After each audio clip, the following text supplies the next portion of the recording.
მთავრობისთვის ხელახალი ნდობის გამოცხადებამდე რამდენიმე დღე გარჩება. პრემიერი გადაწყვეტილებას არ შეცვლის. ის ზუსტად იმავე შემადგენლობის სიას გადაუგზავნის პრეზიდენტს, როგორიც ერთი კვირის წინ წარადგინა. განახლებულ მინისტრთა კაბინეტში მხოლოდ 3 ახალი წევრი იქნება. ირაკლი ღარიბაშვილის ამ არჩევანით მთავრობაში რესპუბლიკური პარტიის წარმომადგენლობა გაიზარდა. გაიზარდა თუ არა პასუხისმგებლობის წილიც. ვისი ინიციატივა იყო თავდაცვის მინისტრის შეცვლა, რამდენად პასუხობს სამთავრობო ცვლილებები ქვეყნის მთავარ გამოწვევას და რა აჩვენა ან რა შეცვალა პრეზიდენტის ერთკვირიანმა ვადამ ქვეყნის პოლიტიკურ ცხოვრებაში. ეს არის კითხვები, რომელიც დღეს ყველაზე აქტუალურია. ამ კითხვებით ჩვენ პარლამენტის თავმჯდომარეს მიმართავთ, რომელიც ახლა ქრონიკის სტუმარია. საღამოშიდობისა ბატონო დავით, ძალიან დიდი მადლობა გადაცემაში სტუმრობისთვის. საღამოშიდობის, დიდი მადლობა მოწვევისთვის. მადლობა თქვენ. თქვენი პარტიის წევრმა დავით ბერძენიშვილმა რამდენიმე დღის წინ იმედის კვირაში გაგვიმხილა ესეთი რამ, რომ თავდაცვის მინისტრის კანდიდატად თინა ხიტაშელის წარდგენა ეს რესპუბლიკური პარტიის ინიციატივა იყო და რესპუბლიკური პარტიიდან მომდინარეობდა. მან იხუმრა კიდევაც იმედის კვირაში, რომ 4 შაბათი დღე იყო მოწყენილები ვიყავით რესპუბლიკელები და მაშინ გაჩნდა ეს იდეაო. თქვენც იყავით თუ არა ამ იდეის ინიციატორებს შორის, თუ ინიციატორებს შორისაა რა, იზიარებდით თუ არა ამ გადაწყვეტილებას? თქვენს მიერ მითითებული სიუჟეტი მეტყველებს პირველ რიგში იმაზე, რომ დავით ბერძენიშვილსაც შეუძლია ხუმრობა და ის არ არის ყოველთვის ერთი სერიოზული და პირქუში რაც იმიჯიც აქვს და მან როგორც ჩვენურად იხუმრა ჩვენი 24 შაბათის მოწყენილობის თაობაზე. სიამოვნებაში ეს პროცესი განვითარდა მოკლე ვადაში, იმიტომ რომ მთავრობისათვის ხელახალი ნდობის გამოცხადების საკითხი რაღაცა დაგეგმილად და დღის წესრიგში პოლიტიკურად შეტანილად რა თქმა უნდა არ გქონდა და არც გამოიყურებოდა ასე პროცესები. რამოდენიმე ფაქტი დაემთხვა ერთმანეთს. ვიცი რომ დიდი სპეკულაციები იმის თაობაზე მართლა იყო თუ არა ის მიზეზები რომელიც გამოდის მინისტრები წავიდნენ თანამდებობებიდან. მე სრული პასუხისმგებლობით შემიძლია ვთქვა რომ 3 ბოლო მინისტრი რომელმაც დატოვა თანამდებობა ზუსტად იმ მიზეზის გამო გადადგა რა მიზეზებზეც მათი საუბრეს. შეიძლებოდა თუ არა რომ ეს ყველაფერი უფრო კოორდინირებულად და ერთად გაკეთებულიყო. ეს რა თქმა უნდა ალბათ შესაძლებელი იყო, თუმცა მოვლენებს ასე ყოველთვის დაპროგრამებული სახით ცხოვრებაში ვერ დაგეგმავ. ამიტომ ცვლილებები მოხდა სწრაფად. ჩვენ ვიმყოფებოდით ყველა პარლამენტის წევრები ქუთაისში. პრემიერ-მინისტრი, ვინც იღებდა ამ გადაწყვეტილებებს, იმყოფებოდა თბილისში. რა თქმა უნდა, იყო ჩვენ შორის კონსულტაციები ყველა ამ თემაზე. კონსულტაციები იყო პარლამენტში ყოფი პოლიტიკური ძალების წარმომადგენლებთან და ასე ჩამოყალიბდა ეს გადაწყვეტილება. ინიციატივა რესპუბლიკელების დავით ბერძენიშვილმა კი იხუმრა, მაგრამ სერიოზულადაც თქვა, რომ ინიციატივა მოდიოდა რესპუბლიკელების. პრემიერ-მინისტრის განცხადება პარასკევს დილით, როდესაც მან ბრძანა, რომ ჩვენ გვაქვს კოალიცია, ჩვენ გვაქვს კოალიციური მთავრობა და კოალიციის სუბიექტებთან კონსულტაციის შედეგად მან მიიღო ეს გადაწყვეტილება. ეს არის ამომწურავი და ყველაზე უფრო ზუსტი პასუხი იმის თაობაზე თუ როგორ მიმდინარეობდა პროცესი. პრემიერ-მინისტრის გადაწყვეტილებაა ეს, პრემიერ-მინისტრს ჰქონდა საუბარი ჩემთანაც, სხვებთანაც, რესპუბლიკელებთან, სხვებთან. და ამის შემდეგ ჩამოყალიბდა ამ გადაწყვეტილებაზე. ასე რომ ეს არ ყოფილა მოულოდნელი იყო ბატონ დავით, რომ პრემიერ-მინისტრისგან დაანონსებული იყო მხოლოდ 2 მინისტრის შესახებ, მესამე მინისტრის თაობაზე პარასკევამდე ჩვენს საინფორმაციო გამოშვებაში გაჟღერდა ეს ინფორმაცია პირველად. პრემიერ-მინისტრი ამ გადაწყვეტილებაზე პოლიტიკურად ჩამოყალიბდა მინიმუმ 24 საათით ადრე, ვიდრე ეს გაცხადდა. მე შემიძლია გითხრათ, თუ ეს ასე ძალიან მნიშვნელოვანია. რაც შეეხება 2 მინისტრის შეცვლას, ეს იყო აუცილებლობა, იმიტომ რომ 2 მინისტრი გადადგა. მესამე, მეოთხე, მეხუთე, მეექვსე, ეს იყო შესაძლებლობა. პრემიერ-მინისტრს შეეძლო კიდევ 2 მინისტრი შეეცვალა, კიდევ 7 შეეცვალა, ეს მისი ექსკლუზიური უფლებამოსილებაა. 2 იყო შესავსები, ვაკანტური. ამ 2 ვაკანსიის შევსება იწვევდა სწორედ იმ პროცესს, რასაც ქვია ხელახალი ნდობის მოპოვება, იმიტომ რომ მთავრობისთვის ხელახალი ნდობის მოპოვების საკითხი დგება მთავრობის შემადგენლობის 1/3-ზე მეტით განახლების შემდეგ. განახლების, უყურეთ, გადადგომის კი არა, მას შემდეგ რაც ჩვენ შემთხვევაში 7 ან 7-ზე მეტი მინისტრი ფიზიკურად შეიცვალა, იყო ერთი და მოვიდა სხვა. ასე რომ ეს 2 ვაკანსია როდის და როგორ შეივსებოდა, ამაზე იყო დამოკიდებული, როდის ჩაირთვებოდა იმ დროის ათვლა, რა ვადაშიც უკვე 7 დღეში პრეზიდენტს უნდა წარმოედგინა მთავრობის შემადგენლობა პარლამენტში. ასე რომ პრემიერ-მინისტრის წინაშე იდგა ორი აუცილებლობა, ორი მინისტრის შერჩევის, გარემოსდაცვის და სპორტის და ყველა დანარჩენი შესაძლებლობა. თუ კი ჩათვლიდა ის ამას საჭიროდ. მე ვადასტურებ, რომ ჩვენ ეს გადაწყვეტილებები მივიღეთ კოლეგიალურად და კოლექტიურად. კარგით, ორ მინისტრთან დაკავშირებით თქვენ თქვით, რომ ის მიზეზები, რომელიც დასახელდა მინისტრების წასვლის თაობაზე, ეს ნამდვილად ასეა, მაგრამ პლუს ამას მესამე გადაწყვეტილება თავდაცვის მინისტრის შეცვლა, ესეც მივიღეთ, ეს ინფორმაციაც მიიღო საზოგადოებამ, მაგრამ ფიქრობთ, რომ დღეს ეს ცვლილებები განხორციელებული მინისტრთა კაბინეტში არის პასუხი იმ გამოწვევებისა, რომელიც არის ყველაზე მეტად მნიშვნელოვანი დღეს ქვეყანაში. გამოწვევებზე პირველი და მთავარი პასუხი. გამოწვევაზე პირველი და მთავარი პასუხი არის ჩვენი მთავრობა, რომელსაც მეთაურობს პრემიერ-მინისტრი, რომელსაც აქვს პარლამენტის ნდობა. ჩვენი კონსტიტუციური მოდელიდან გამომდინარე, აი ამ 7 და 7-ზე მეტი მინისტრის შეცვლის შემთხვევაში, ამ ნდობას რამე კი არ დააკლდა, ამ ნდობას ჩაერთო საათი. თუ მანამდე ეს ნდობა იყო უვადო, იმ ვადით სანამ პარლამენტი იყო ამ მოწვევის მთავრობის ვადაც ამით იყო განსაზღვრული, 7 და 7-ზე მეტი მინისტრის შეცვლის შემთხვევაში ერთადერთი რამ იცვლება, რომ ეს ნდობა გახდა ვადიანი, რომ 2 კვირის განმავლობაში ხელახლა უნდა დადასტურდეს. ამიტომ ჩვენი მთავრობა, რომელსაც ჰქონდა ნდობა, რომელსაც აქვს ნდობა და მე პირადად დარწმუნებული ვარ, რომ ის ამ ნდობას ხელახლა მიიღებს და ეს ნდობა დადასტურდება, ესაა ჩვენი პასუხი ყველა გამოწვევაზე. მე გულისხმე ეკონომიკური მდგომარეობა, ლარის დევალვაცია. ფიქრობთ, რომ ცვლილება თუ კი შეეხებოდა მინისტრთა კაბინეტში რომელიმე ნაწილს, უნდა შეეხებოდა მაგალითად ეკონომიკური გუნდის ნაწილს. იყო ესეთი მოლოდინი ბატონო? მოლოდინი შეიძლება ბევრნაირი იყო. მოლოდინი ისეთიც იყო, რომ ჩვენ საერთოდ სახლებში წავალთ ხვალ. ასეთი მოლოდინიც გამიგია. ესე იგი ჩვენი ოპონენტები კი ნერვიულობენ იმაზე, რომ საერთოდ მოვედით ხელისუფლებაში. იმაზეც ნერვიულობენ, საერთოდ ვართ ხელისუფლებაში.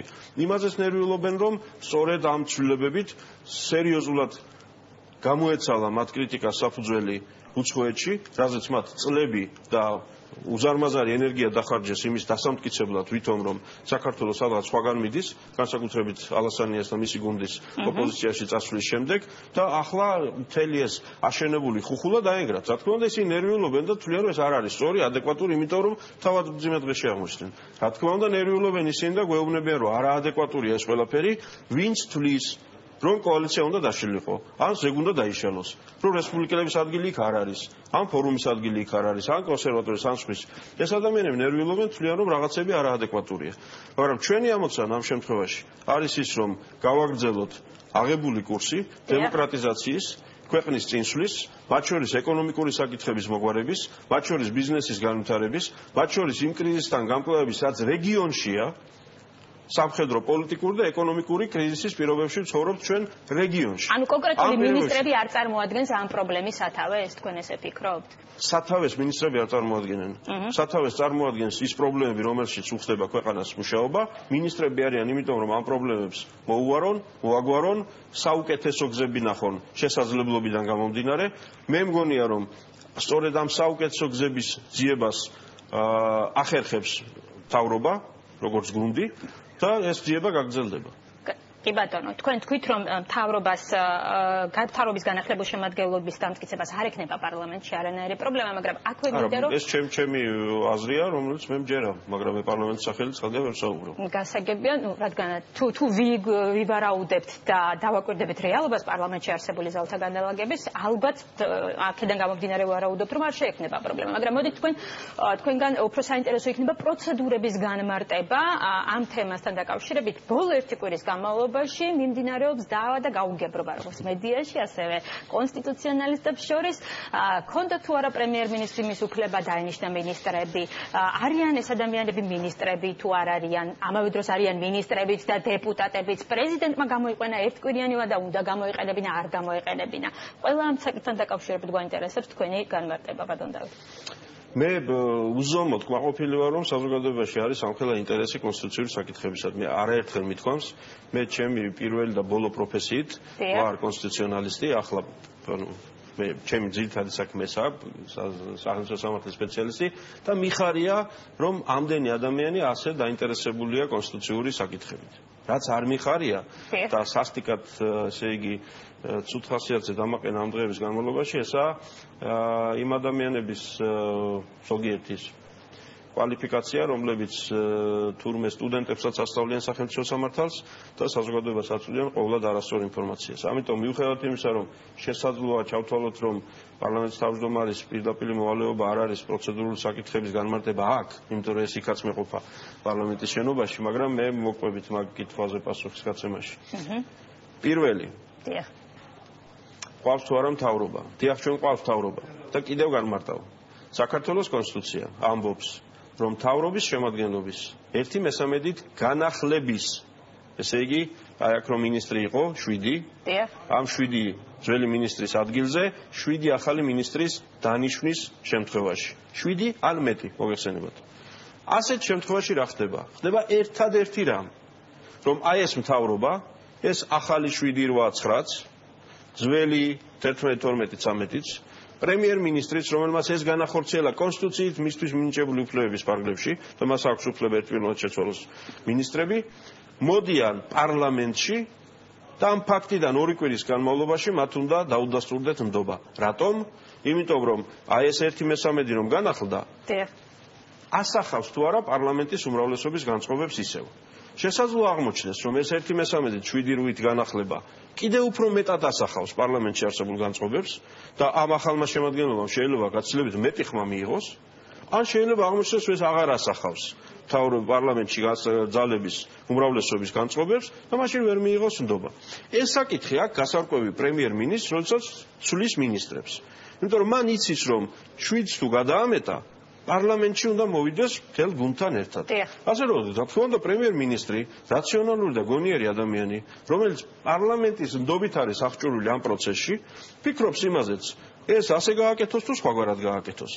ამიტომ, როდესაც ვინმე მიდის, ვინმეს უშვებს, გადააყენებს და ასე შემდეგ, ან ახლებს ნიშნავს, ამ ყველაფერზე ფიქრობს. ახლა არიან თუ არა ეს ადამიანები მინისტრები? ჩვენს შემთხვევაში, აი მინიმუმ 7-დან პირველი 3 წავიდა ნოემბერში, ხო? ალასანია, საგარეო საქმეთა მინისტრი, ევროინტეგრაციის მინისტრი. მათ ადგილზე დაინიშნენ მინისტრები. ისინი არიან თუ არა მინისტრები? არიან, ამას არავინ არ უარყოფს. კაი ბატონო, წამოვედით. მერე შინაგან საქმეთა მინისტრი შეიცვალა. დაინიშნა ახალი მინისტრი. არის თუ არა ის მინისტრი? არის მინისტრი. კი ბატონო. წამოვედით ახლა. მოვედით და ბოლოს 2 მინისტრი გადადგა ორდღიანი შუალედით. ახლა აი მე-6 ვინც იყო, იმას თუ დანიშნავდა, ის იქნებოდა მინისტრი? თუ არ იქნებოდა? იქნებოდა. აი ეს მე-7 ვიღაა, რატო არ შეიძლება რომ მე-7 მინისტრია? იმიტომ რომ ეს როგორ არის, ეს მე-7 აღარ იქნება მინისტრი?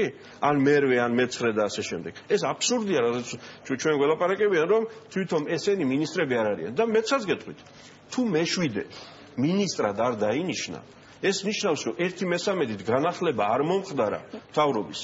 და მაშინ სად გამოდიან ეს ხალხი ნდობის მისაღებად? კი ბატონო, თან დეპუტატიროა და თან მინისტრი. გადავიდეთ მაგთენაზე, ბევრი რამე დაიშვა. მე მოვისმინე, რომ მთავრობა აღარ არის უფლებამოსილი სხვამა ჩაატაროს. რას ბრძანებთ ხალხო? კონსტიტუცია ისე აწყობილი, რომ არც ერთი წამი არ არსებობს, როდესაც მთავრობა, უფლებამოსილი მთავრობა არ ყავს ქვეყანას. იმ შემთხვევაშიც კი, თუ კი პარლამენტი შეიცვალა, ახალი არჩევნები ჩატარდა, ხო? ძველი მთავრობას რა მოსდის? ძველი მთავრობა ასრულებს მოვალეობას, სანამ ახალი მთავრობა არ შეიქმნება. შეიძლება ახალი არჩეული პარლამენტი ახალი მთავრობის ფორმირებას გადაყვეს. ჩობიარობას. იმიტომ რომ ვერ შექმნას ახალი მთავრობა, ვერ მოახერხო. და რიგარეშე არჩევნები დაინიშნოს. აი ძველი მთავრობა, წინა პარლამენტის ნდობა გამოცხადებული, აგრძელებს მოვალეობის შესრულებას და მოვალეობას ასრულებს სრულფასოვნად. არანაირი ნაკლი ამ მთავრობას არ აქვს უფლებამოსილების ნაწილში. მე გეუბნებით იმ შემთხვევაშიც კი, როდესაც მთავრობა გადადგება არჩევნების შედეგებიდან გამომდინარე. მაშინაც კი თუ პრემიერ-მინისტრი გადადგება, მას და მის მთავრობას ევალება მოვალეობის შესრულება, მთავრობის ფორმის ჩატარება, გადაწყვეტილების მიღება, იმიტომ რომ არ შეიძლება ქვეყანა დარჩეს ხელისუფლების მთავრობის გარეშე. ეს მეორე კითხვა. მესამე, არიან თუ არა ესენი მინისტრები? მოგახსენეთ. სრულიად ცალსახადწერიანი. ნიშნავს და ათავისუფლებს მინისტრებს. დანიშნა მინისტრები და აინც ვინც დანიშნა, ის პირველ, მეორე, მესამე, მეოთხე შეცვლილი, ვინც დარჩა ძველ ნდობა მოპოვებული, მერვე მე-9 შეცვლილი, თუ ამას შეცვლიდა და გააკეთებდა, ყველა ესენი არის მთავრობა და აი ეს ხალხი მოდის პარლამენტში. ეხლა. რა უყოთ იმ შემთხვევას, თუ ესე იგი პარლამენტის წევრიცაა და მინისტრიცაა. ამ შემთხვევაშიც კანონი არის ძალიან კაფიო მარტივი. და ეს ეხება მინისტრობასაც და ბევრ სხვა თემასაც. თუ პარლამენტის წევრმა დაიკავა პარლამენტის წევრობასთან შეუთავსებელი თანამდებობა. ამ შემთხვევაში მინისტრად დანიშნვა პარლამენტის წევრის, ეს არის პარლამენტის წევრობასთან შეუთავსებელი თანამდებობა. ასევე იქნებოდა მაგალითად თქვენი ტელეკომპანიის დირექტორად რო დაინიშნოს ვინმე. ცოტა ცუდი შედარება გამომივიდა, ხო? არ ვაპირებთ დირექტორის შეცვლას და ჩვენს დანიშნას, მაგრამ თქვათ, ასეთ შემთხვევაში რა ხდება? ასეთ შემთხვევაში პარლამენტში დადგენილია წესი, რომ ამ ფაქტის თაობაზე უნდა ეცნობოს პარლამენტის საპროცედურო კომიტეტს, რომელმაც უნდა ჩაატაროს კომიტეტის სხდომა და შეამოწმოს, არის თუ არა ეს შეუთავსებლობა, არის თუ არა დანიშვნა, არის თუ არა და ასე შემდეგ. და ეს საკითხი გამოდის პარლამენტის უახლოეს სხდომაზე და ამ საკითხს, ანუ უფლებამოსილების შეწყვეტას კენჭი ეყრება მანამ, სანამ რაიმე სხვა საკითხზე მოხდება კენჭისყრა. ჩვენ შემთხვევაში პარასკევს დღეს 1 მაისს პარლამენტის ორი წევრი, გიგლა აგულაშვილი და თინა ხიდაშელი დაინიშნენ პარლამენტის წევრობისთვის შეუთავსებელ თანამდებობაზე. კიდევ მეორე გნებავთ ეს მინისტრი ყოფილიყო და გნებავთ ტელევიზიის დირექტორობა და გნებავთ ბევრი სხვა თანამდებობა, რაც შეუთავსებელი. ასეთ შემთხვევაში რა გავაკეთე მე? დაურეკე მთავრობის ადმინისტრაციის ხელმძღვანელს წინწრებად, სანამ ჩვენ მივიღებდით დანიშვნის დოკუმენტს და ვთხოვე რომ მალე გადმოგვიგზავნეთ ეს დოკუმენტი, რომ დროზე დავაწერო მე კომიტეტს, რომ მან განიხილოს ეს საკითხი და სხდომისთვის იყოს მზად. პარლამენტის საპროცედურო კომიტეტმა ეს საკითხი განიხილა და ჩვენ ის შეტანილი გვაქვს უახლოესი სხდომის დღის წესრიგში. რა მოხდება? რა მოხდება? ამ სხდომას გავხსნით თუ არა, ითქმება რომ ამ ორმა ადამიანმა ამიტომ და ამიტომ დაიკავა ესა და ეს თანამდებობა და ვუყრით კენჭს მათი უფლებამოსილების შეწყვეტას.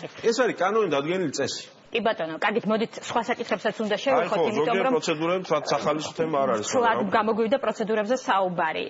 ბოლო დროს რაც ასევე აქტუალური თემა, მას შემდეგ რაც მინისტრთა კაბინეტში იყო 3 რესპუბლიკური პარტიის წარმომადგენელია, საუბრობენ იმაზე, რომ თითქმის ყველა თანხდება, რომ რესპუბლიკური პარტია არა მარტო აღმასრულებელ ხელისუფლებაში გაძლიერდა, არამედ კოალიციაშიც გაძლიერდა.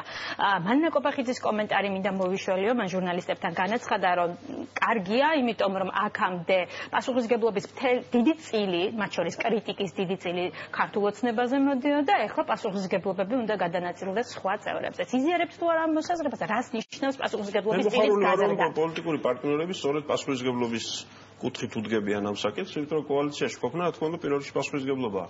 რაც შეეხება რესპუბლიკელების 3 მინის მთავრობაში. მე მინდა შეგახსენოთ ერთი რამ. მთავრობაში არის 19 მთავრობის წევრი.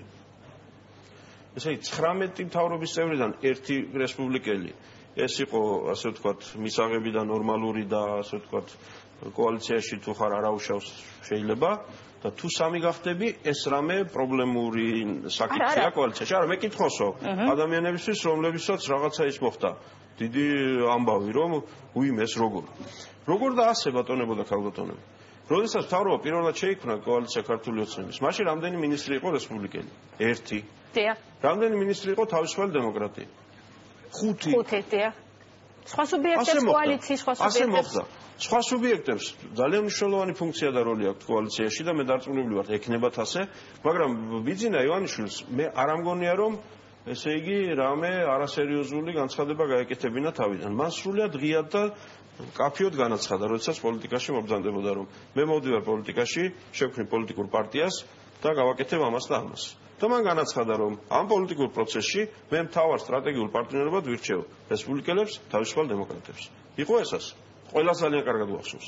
ამიტომ ეს ამბავი, რომ ზოგადად რესპუბლიკური პარტია იყო კოალიციის ერთ-ერთი დამფუძნებელი პარტია, კოალიციის ლიდერის მიერ მიწვეული პარტია სტრატეგიულ თანამშრომლობის. ეს იყო ასე და სტრატეგიული თანამშრომლობა და პასუხისმგებლობის აღება და ყველაფერი ნიშნავს იმას, რომ ჩვენ არ ქონია პროტესტი იმის გამო, რომ მთავრობის საწყის შემადგენლობაში, აგერ 2 წელიწადნახევრის განმავლობაში ერთი მინისტრი იყო რესპუბლიკელი და ერთი მოადგილე და 500-მდე მაღალი თანამდებობის სხვა პირებს შორის არც ერთი რესპუბლიკელი არ იყო და ეს ასე იყო, ამის გამო ჩვენ არსად ასე ვთქვათ გვიჩივლია და წავსულ ვართ და ახლა როდესაც პასუხისმგებლობის აღება მეტი გახდა საჭირო, ახლა როდესაც თავისუფალი დემოკრატები კოალიციიდან გავიდნენ, გაიზარდა დატვირთვა რა ცალკეული მიმართულებების, ჩვენი აზრით ეს არის ჩვენი აუცილებელი შენატანი კოალიციის დღევანდელი და მომავალი ფუნქციონირებისთვის და ეს არის მეტი ასევე აუცილებელი შენატანი და პასუხისმგებლობა იქნება თუ არა თქვენთვის რესპუბლიკელებისთვის პრინციპული მნიშვნელობა იქნება თუ არა ვინ იქნება პარლამენტში კომიტეტების თავმჯდომარეები რომლებიც თინა ხიდაშვილს და გიგლა აგულაშვილს ჰქონდა დაკავებული რადგანაც ისინი მინისტრები არიან ეს თანამდებობები გამოთავისუფლდა და აქ თუ არა თქვენთვის პრინციპული მნიშვნელობა რომ ისევ რესპუბლიკური პარტიის წარმომადგენელი იყოს ასევე შუალედურ არჩევნებზეც მინდა კითხოთ კოალიციაში გექნება თუ არა სურვილი ამბიცია რომ თქვენი რესპუბლიკური პარტიის წარმომადგენლები იყვნენ. ჩვენ გადავწყვეტ კოლეგიალურად კოალიციის შიგნით ისე როგორც დღემდე გადაგვიწყვეტია. ჩვენ ამ შემთხვევაში რესპუბლიკელებს არ ქონია არასდროს რამე ზომაზე მეტი პრეტენზიები და ამბიციები. ჩვენი ამბიციები და პრეტენზიები არის შესაბამისი იმ პასუხისმგებლობის რასაც ვიღებთ და ყველა ამ საკითხს გადავწყვეტ ისე როგორც დღემდე გადაგვიწყვეტია. ამასობაში ზოგადად პოლიტიკური პარტიისადმი რამე დასაძრახი ტონით თქმა რომ მოიცა შენ რა მეტი ის თავრობაში მეტი თანამონაწილეობა გინდა? ეს როგორი საყვედურია, იცი? ბიზნესმენს რო უთხრათ, რომ მოიცა შენ რა, შენი საქმე იმიტომ წამოიწყერო, მეტი შემოსავალი მიიღო, მეტი მოგება მიიღო, ან ბიზნესი განავითარო? კი, მაგრამ თქვენ ამაზე ზრუნავთ? აი რეკლამას რო იღებთ ტელევიზიაში, როგორ თქვენ ამის გამო შემოსავალი გინდათ მიიღოთ? და ასე შემდეგ. პოლიტიკური პარტია, რომელიც ამორჩევებს თავაზობს თავისი პოლიტიკური ხედვის და თავისი პოლიტიკური პროგრამის რეალიზებას, რა თქმა უნდა, ფიქრობს იმაზე, რა ბერკეტები და საშუალებები აქვს იმისთვის, რომ ეს გააკეთოს. ეს არის ანი და ბანი. გასაგებია. ამასობაში ჩვენ ძალიან კარგად გვესმის, რომ ზუსტად ასე უყურებს საქმეს ყველა შემადგენელი პოლიტიკური კოალიციის და განსაკუთრებით ასე უყურებს ამ საქმეს მისი დამფუძნებელი თავისუფალი ქართული ოცნება. გასაგებია. ასეთ შემთხვევაში ჩვენ რა პრინციპითაც გვივლია, იმ პრინციპით ვივლით. მე კიდევ ერთხელ ვიმეორებ ყველასთვის, ვის უხარია ეს და ვის არ უხარია, ეს ნაკლებად მაინტერესებს. რესპუბლიკურმა პარტიამ კოალიცია ქართული ოცნების სუბიექტებთან ერთად აიღო პასუხისმგებლობა იმ მონაკვეთზე ჩვენი პოლიტიკური და საზოგადოებრივი ცხოვრების რომელშიც ცხოვრობთ და ჩვენ ყველა შესაძლო გზებით შევეცდებით ეს პასუხისმგებლობა და ტვირთი ვზიდოთ იმ შემთხვევებშიც კი როდესაც ზოგჯერ გამოუვალი სიტუაცია შევეცდებით მოვძებნოთ გამოსავალი და მე განვაცხადე და ეხლაც ვიმეორებ რომ ეს არის ჩვენი მოვალეობა როდესაც ახლა ამ კონკრეტულ ვითარებაში ჩვენს წარმომადგენლებს დაეკისრათ დამატებითი პასუხისმგებლობა და ახალ უბანზე ახალ საქმეში მათ უნდა აწიონ ეს ტვირთი ჩვენ ყველა ერთად სხვადასხვაში დავუდგებით ისევე როგორც ეს ხალხი იყვნენ წარმატებული და ასე ვთქვათ გამოჩენილი ისევე როგორც ბევრი სხვა ჩვენი კოლეგა პარლამენტში ახლა იქნებიან მთავრობაში ძალიან ცოტა დრო გრჩება და მე ამ თემას აუცილებლად უნდა შევეხოთ და თქვენ განაცხადეთ საუბრის დასაწყისში რომ პრემიერს 24 საათიანი დრო ქონდა ამ გადაწყვეტილებას 24 საათიანი შუალედი იყო როდესაც მან წარადგინა შემდეგ შეცვლილი მინისტრ და განახლებული კაბინეტი მაგრამ მე პრეზიდენტზე მინდა კითხოთ ახლა პრეზიდენტს რა ვადა ქონდა რა კომუნიკაცია იყო პრეზიდენტსა და მთავრობას შორის მე მაინც მინდა დავაზუსტო ის რომ მე არ მithქვას რომ პრემიერს რამე 24 საათიანი ვადა ჰქონდა თქვენ როდესაც გითხეთ რომ მან ჯერ თქვა თუ სხვა თქვა ვიცი რომ ორი მინისტრი შეიცვალა და მერე სამი შეიცვალა ეს განუმარტე რომ ორი მინისტრის თემა დადგა დღის წესრიგში როგორც აუცილებლობა იმიტომ რომ ორი მინისტრი გადადგა და ორი უნდა შეცვლილიყო რაც შეეხება უფრო მეტი მინისტრის შეცვლას ეს იყო პრემიერის შესაძლებლობა რომელიც მან გამოიყენა და მიიღო ეს გადაწყვეტილებები რაც შეეხება 24 საათს კიდე განუმარტავ სპეკულაციები მის თემაზე რომ როდის მოხდა ეს გადაწყვეტილება ეს შემიძლია გითხრათ რომ გამოცხადებამდე მინიმუმ 24 საათით ადრე პრემიერ-მინისტრს ჰქონდა ამ თემაზე ჩემთან საუბარი. რაც შეეხება პრეზიდენტს. პრეზიდენტი ამ შემთხვევაში და ამ პროცესში არის იმ როლში, რა როლსაც მას კონსტიტუცია ანიჭებს. ეს არის მნიშვნელოვანი როლი, მაგრამ არა შინაარსობრივ გადაწყვეტილებაზე ზეგავლენის მომხდები როლი.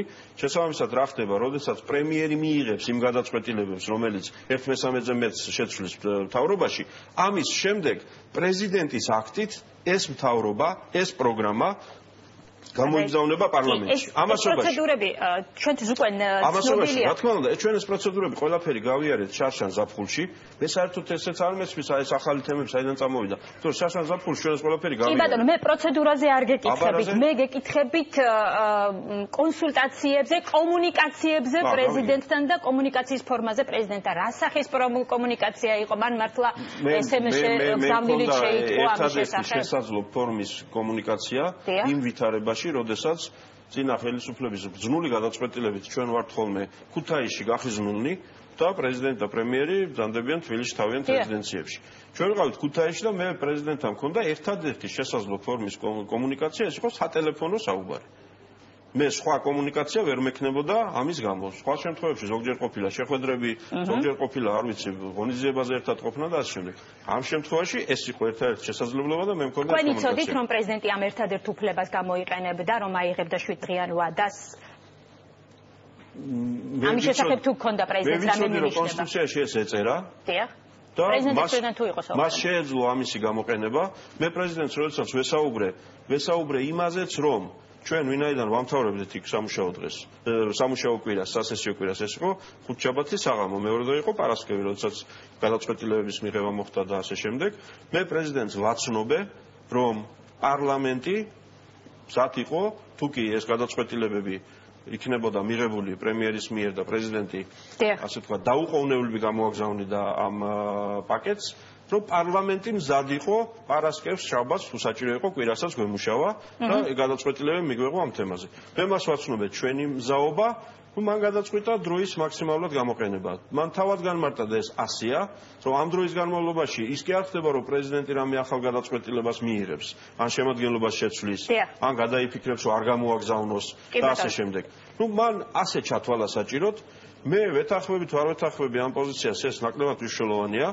შესაძლოა თვლიდე რომ მეტი იყო არგუმენტი იმისა რომ პროცესი სწრაფად წასულიყო, იმიტომ რომ დღესაც მიმართეთ თქვენ იმედი გამოთქვით რომ პრეზიდენტი დააჩქარა. მე ყველაც მიმართავ, ზეგაც მიმართავ. მე ჩემი მხრიდან ვამბობ რომ დიახ პარლამენტი მზად არის.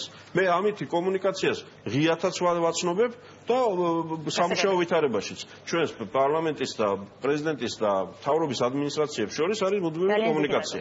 ვინაიდან ეს საკითხი გახდა, ასე ვთქვათ, უდაბუნებრივია გახდებოდა, სერიოზული განსჯის საგანი როდის იქნება, რა იქნება, ღონისძიებებია და ასე შემდეგ.